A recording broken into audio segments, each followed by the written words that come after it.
Wambuzi charisa mumira, you deserve a photo shoot every hour. It's your hour. Camera, lights, flash, click. Tick, striker, pose. Oh, swag, drippy, click, striker, pose. Okay, so we are discussing rape culture, sexual assault, and all of that and how it plays into our society. And we're just going to dive into defining what consent is, because I think a lot of people don't know exactly what clean-cut consent is. Not just in a sexual context, but like broadly, what is consent? So, yeah, if all of us can just give a little brief definition of what consent is, your understanding of consent. Okay. So I think for me, simply put, consent is asking and then receiving permission to do something. Because I think a lot of emphasis is usually on the asking part, but the permission, having been granted that permission, and also the freedom in it. Is the person fully informed? Is there freedom to say yes or no? Because if I'm consenting, I need to be able to say, I know everything about this, I'm well informed, where are we going, and if I choose not to go along the way, can I stop, and all of that. So yeah, that's basically consent in its broadest form, not just limited to the sexual aspect. Right. Yeah.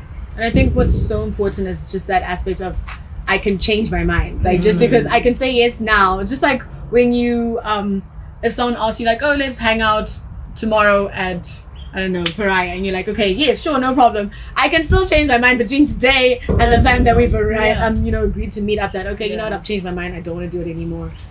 So yeah, I think that's also just a really important element, because I think a lot of the times people just say that, well, I got the initial first yes, and so that's what I'm going with. It can't be taken back. Right. No takesies backsies. Right.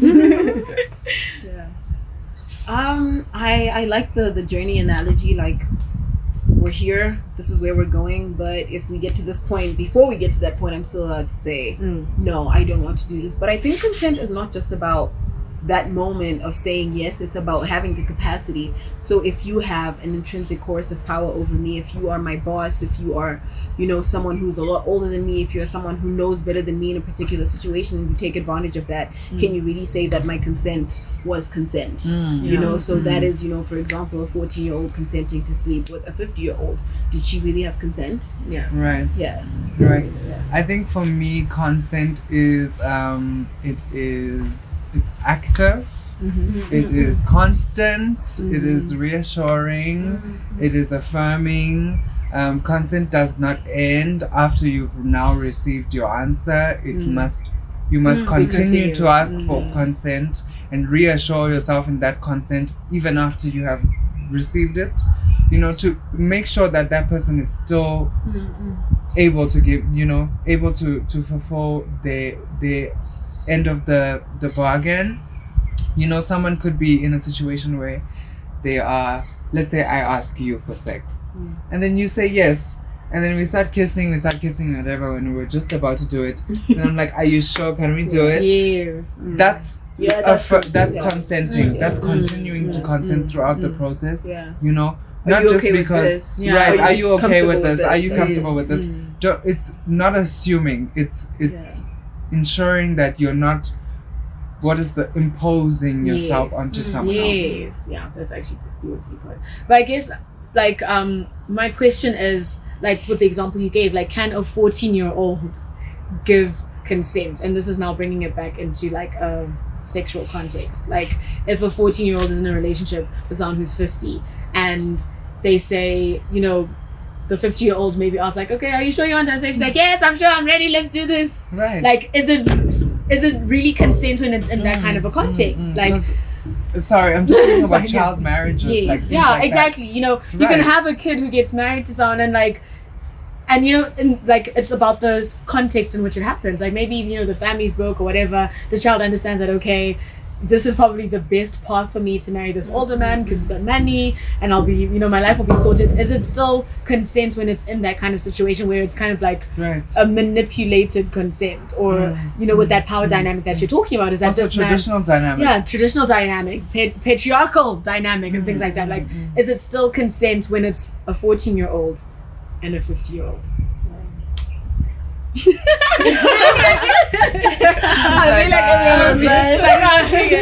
I think I would like to address that in terms of talking about sexual offenses. You said we're going to talk about the difference between assault and rape, and that's definitely where that comes in. Legally speaking, you have indecent assault, and then you have aggravated indecent assault, and then you have rape, and then you have sex with young persons. So those are 4 different crimes that all encompass sexual violence. But I saw a case of a school teacher who raped a 13-year-old, or she was coerced, but he said she consented, and he got that sex with a young person and only got 2 years on his sentence. So I don't know how those things work. That's so confusing to me. Yeah, it's a lot of that. So when someone is between the ages of 12 and 16, they are considered to have, there's a presumption that they may have consented. They may not have, and that is why you're then charged with sex with a young person. And I think during the prosecution, what they're just trying to figure out is, okay, what is the maturity of this survivor, of this victim? What is their take? What was the relationship? What were the circumstances? Was there any kind of economic coercion? And the crazy thing is, this entire process is crazy, because I think that provisions like that were made to protect people that are in power. But also I think maybe that was made for for the kids, for the 15-year-olds who are sleeping with their 16-year-old boyfriends, for the 16-year-olds sleeping with the 17-year-old boyfriends. But now you still have that provision being applied to 12-year-olds that have been raped by 60-year-olds. And there's so many Section 70s, so many Section 70 prosecutions. What is a Section 70? It's sex with a minor. Okay. Yeah, there's so many of them, and it'll only be automatically be considered rape. Right. And I just love that you brought that up, because the other day on Twitter we had a situation of Nigel Chanakira, and I'm gonna call him by name because it's a public forum and it's a public platform, and this person said that they don't believe in the idea of giving children contraceptives because it goes against his religious beliefs and his cultural beliefs. But in a lot of in the cultural context, let's just look at Zimbabwe on its own. There are a lot of child marriages that happen in a cultural context. There's some people that will be taking child brides. What? So even speaking in that's very tone deaf, in my opinion. It's very tone deaf. It's very kids are still gonna have sex. Yeah. Kids are having sex with kids. We were just having this conversation just now that kids are still gonna have sex whether you believe in it or not. Yeah. It's saying I don't believe in the air, but the air is still going to blow, babe. 100%. Right. So it's actually just putting kids at more risk of contracting HIV, contracting STDs, STIs.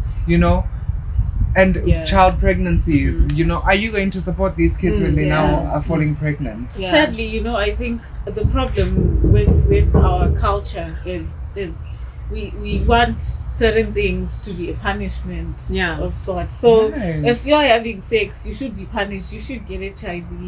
You should get pregnant. What kind is that? Get an STI. It's your punishment for having sex too early. So that's why I've argued. I think I made an argument to Nigel on that tweet. I was one of the people that I was like, well, why should we be making a health issue a moral issue? Because we can't be arguing about health issues on a perspective of my cultural or my religious belief. I mean, if we have to say that everything has to be judged on moral affiliations and personal religious beliefs, then by now condoms would be only accessible to people who are married. People would just be getting pregnant and sick because premarital sex is not allowed in the Bible. But we can't use that as a reason to control. And you don't want people who are in such positions of power to be making such reckless statements, because what they then say is, well,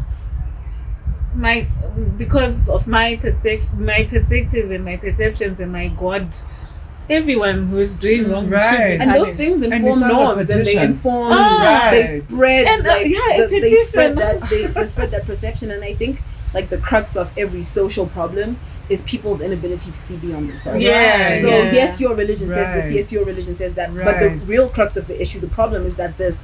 Yes, you don't believe in termination of pregnancy, but if it were really to be enacted today, how does it really affect your life? If anything, it's helping so many other people. Right. So how does it really affect you? How does it really affect you at your house where you're living as the 1% so privileged? How does it affect you? Yeah, how does it affect you? Yes. If people now Do you have even live access in to Zimbabwe? sexual health, reproductive Do you even rights, live in Zimbabwe and are you talking from the context of someone who, my country, my rights, my tradition, my culture? You're not even here for, the things that we're facing in the unfortunately, sorry, like I love the termination of pregnancy that she mentioned. Right. We use that example with a group of male participants we're just having this conversation with. Then we said, you know how rape affects you? Because you might think it doesn't affect you, but your wife gets raped.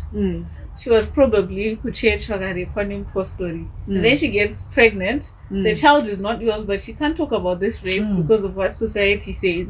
She gives you that child. That child becomes your child. You don't know about child it. of a rapist. And because TOP is again an issue that now you're raising a child that's not yours, and it becomes a cycle. And so whilst you're saying, this is none of my business, you're actually affected in one way or form, because even if it's not pregnancy, it could be HIV, it could be an STI that you're also going to get, because nobody's going to talk about it. Like, no, society is going to judge me. And so when we speak about these things and one person puts themselves in a box and says, I will stand by my beliefs and I'm going to look for other people and start a petition, that's so damaging it's and selfish. problematic. It's really Petition, selfish really. and so Really, excited. I think No, I for think real. maybe he needs a little bit of more education to find out from a health perspective where this is coming from. Because if we say it from a social perspective, people just think, Go ahead. this social You're scientists, entitled. they're trying to change our culture, our norm.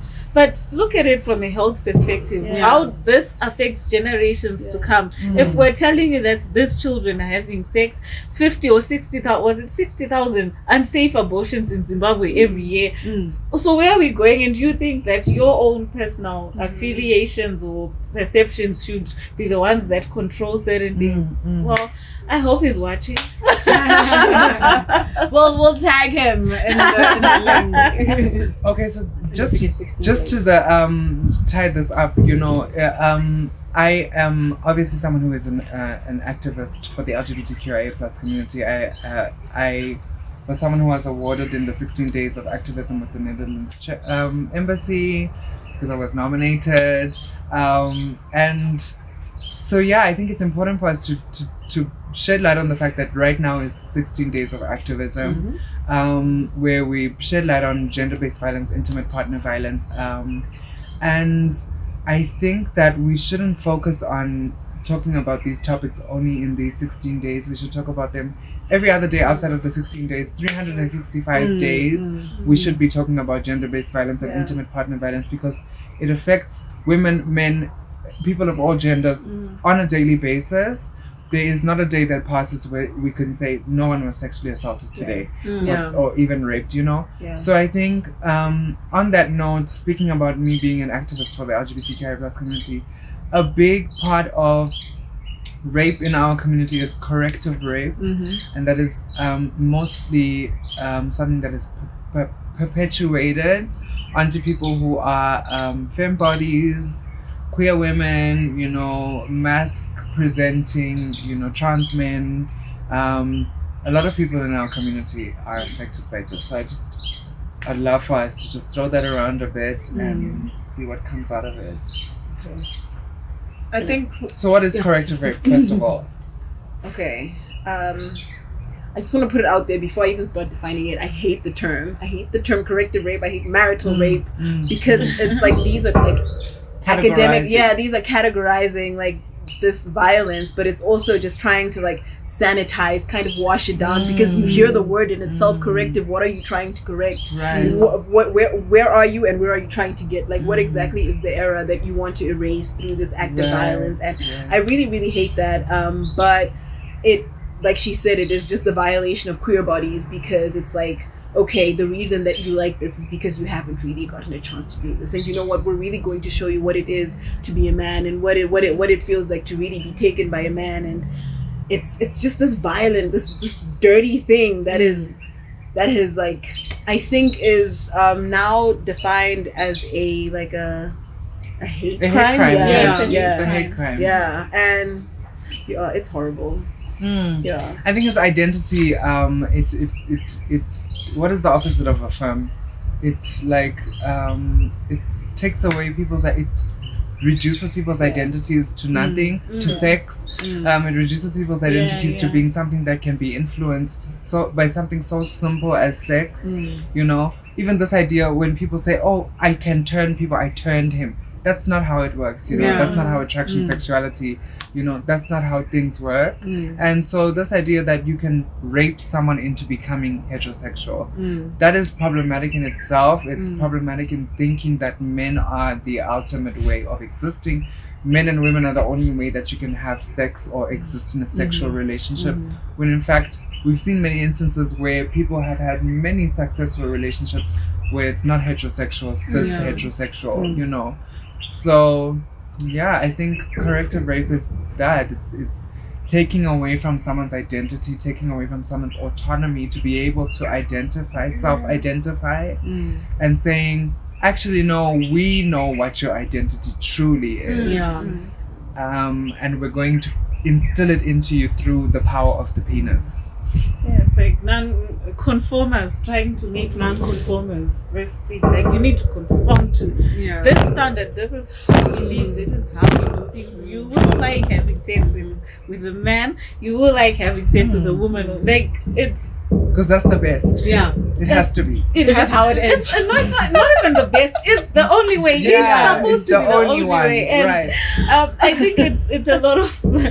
It's lack of education that usually happens because I think growing up, when we our society, this belief that a person can only be heterosexual, and then if they're homosexual, it's kujitisa. Nah, they're trying to be something, or rebellion, or demons, or there's no way. Where did you learn that? Like, it's something they think you learn. It's acquired somewhere. It's no. So it's or they think you were raped into believing that. Yes, so they think, oh no, we need to make you like eat porridge until you like it. And that's crazy to me, because if anyone had the chance to choose, why would they choose the thing that would get them the most marginalization? Right. The most hate. Like, why would you willingly pick that? And I've always asked, like, so with some of these issues, like, since I've discovered that this person is not heterosexual, I don't like them anymore. And I always say, what changed? So because you found out that they just have different sex than you, then now this person is suddenly, from the moment that came out, it's almost like you have your own sex. Do I like you because you have sex with a man, or I just like you as a person?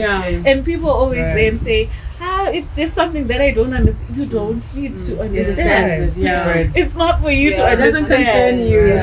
I always say to people, like, everyone has sex. Like, so it shouldn't matter who someone is having sex with. Mind your own business. You don't ask your parents, who are you shagging tonight, mom or dad? No, it's none of your business. You don't. It's not a general conversation that you have with a bunch of other people. So it doesn't concern you. If I'm having sex with a man or woman or whatever, like, that's my business. It's what I do in my bedroom. It doesn't change who I am as a person. And if you don't care so much, why are you prying and digging into these people's lives to find out who they're having sex with? Because that's the case. People will say, I don't care about who you're having sex with. But the moment they say, I'm having sex with men, it's, that's a problem. So I thought you didn't care, babe.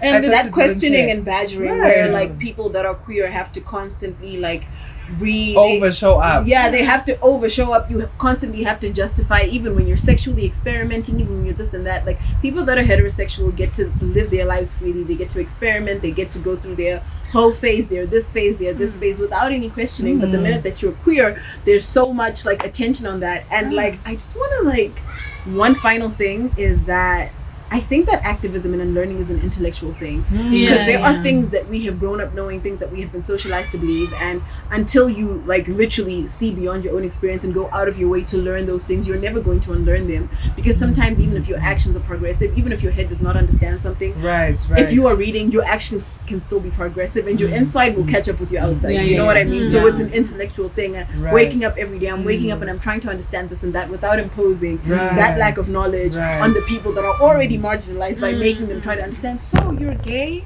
Tell me more about that.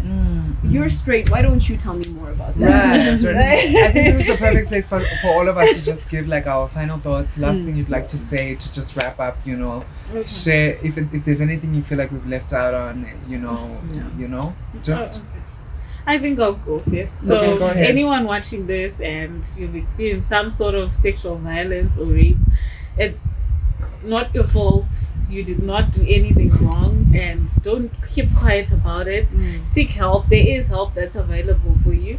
Find out what's your nearest center that can help you and get through this, and you don't have to suffer alone. There's so much trauma in this, and a lot of people, unfortunately, 1 in every 3 women and 1 in every 6 men has experienced some sort of sexual violence in their lifetime. So look around you and think you could be holding on to a story, but because you think you're alone, but it's never like that.